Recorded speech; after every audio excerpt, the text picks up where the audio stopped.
Halo semua, balik lagi dengan saya Rizky. Oke, kali ini kita akan ngebahas custom ROM lagi nih.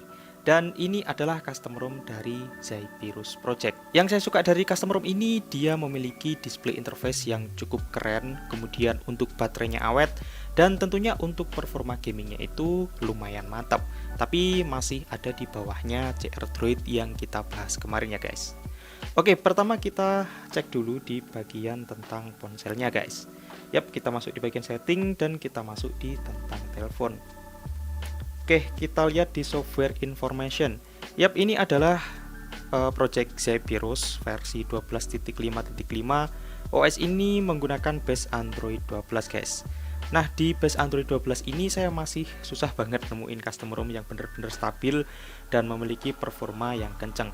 Tapi di OS ini untuk performanya lumayan sih, lumayan ngebut. Untuk gaming juga oke.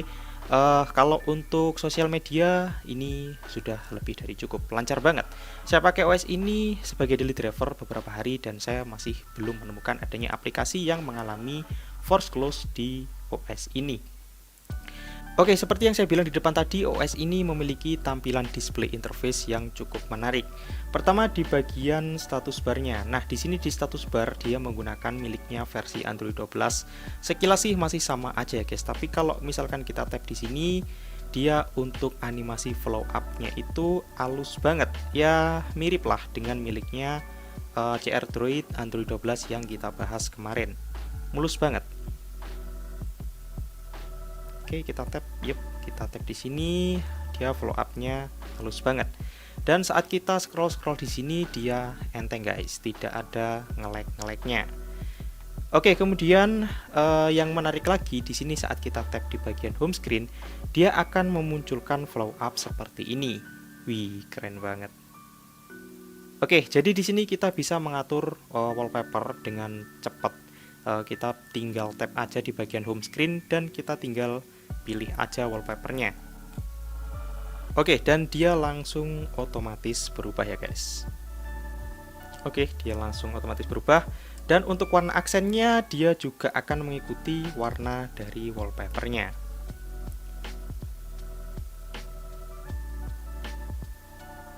Oke, kita cek ya, dia berubah sesuai dengan tema yang kita pakai di sini. Keren banget. Nah, sayangnya di OS ini tidak disediakan untuk fitur customisasi guys. Di sini saya cari-cari di bagian settingan, dia tidak ada. Di sini kita cuma bisa ngatur basic-basic aja ya di bagian display sini. Yap, di sini akan disediakan beberapa settingan basic aja, misalkan mengganti tampilan dari baterai HP kita, kemudian merubah warna panel dan lain sebagainya. Settingan-settingan basic aja. Oh ya, di OS ini juga tersedia fitur pengoperasian satu tangan nih guys, dengan cara kita swipe ke bawah di bagian home screen seperti ini. Dengan mengaktifkan fitur ini kita bisa mengoperasikan hampir seluruh HP kita dengan menggunakan satu tangan aja. Ini mirip-mirip fitur miliknya iPhone ya. Oh ya, dan untuk mengembalikannya kita tinggal swipe lagi ke atas di bagian home screen-nya guys. Oke, lanjut kita masuk di bagian performa. Tadi saya udah tes performa di OS ini. Pertama kita tes dengan menggunakan Geekbench 5 dan skor yang didapetin yaitu 216 untuk single core dan 1031 untuk multi core-nya. Kemudian kita tes yang kedua dengan menggunakan GPU benchmark dan skor yang didapetin yaitu 410.400. Kemudian kita tes dengan menggunakan CPU throttling dan berikut hasilnya. Nah, kalau kita lihat di bagian grafik performa ini lumayan bagus guys, dia tinggi dan stabil. Tapi saat kita lihat di bagian skor performa yang didapetin, di sini dia tidak setinggi CR Droid Android 12 yang kita bahas kemarin. Di sini untuk skor maksimalnya ada di 127,160 Gibbs, kemudian rata-ratanya ada di 118,767 Gibbs dan performa minimalnya ada di 108,340 Gibbs. Masih jauh ditinggal oleh CR Droid Android 12 yang kita bahas kemarin. Nah, dengan skor segini saat saya pakai untuk bermain sosmed itu sudah cukup banget guys. Saya pakai scroll dia tidak ada nge-lag-nya, kemudian untuk berpindah-pindah aplikasi juga udah mantep banget. Di sini kita mainkan Aspal 9, dia masih lancar jaya. Saya pakai hingga tuntasin satu musim, dia masih berjalan dengan lancar. Untuk FPS meternya di sini rata-rata dapat di 30-an fps, kemudian saya pakai bermain ini masih oke banget. Dan untuk suhu HP di sini masih wajar ya guys, dia naik dengan cukup cepat.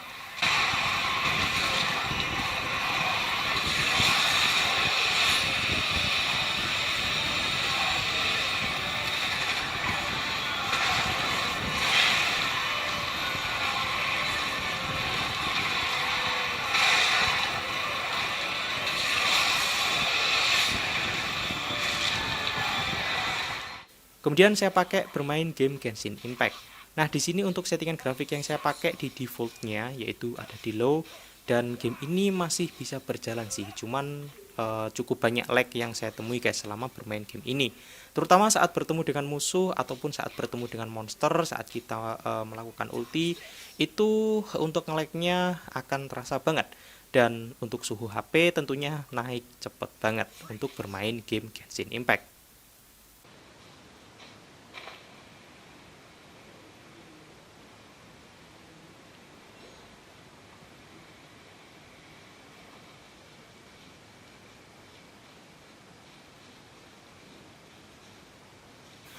Kemudian untuk audio speaker yang dihasilkan oleh OS ini juga cukup bagus guys. Saya tidak ada komplain untuk masalah audio speakernya. Mantep-mantep aja. Untuk bassnya juga masih terdengar dengan baik.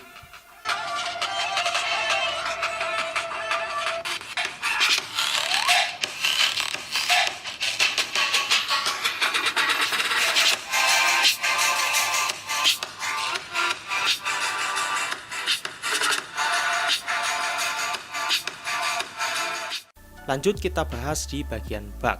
Nah, sampai saat ini saya masih belum menemukan adanya bug di OS ini.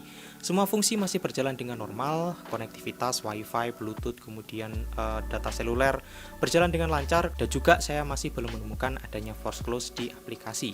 Semuanya masih oke-oke aja.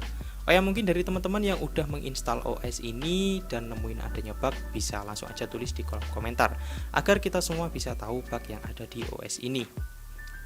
Oke, itu untuk review dari Cyprus Project versi 12.5.5.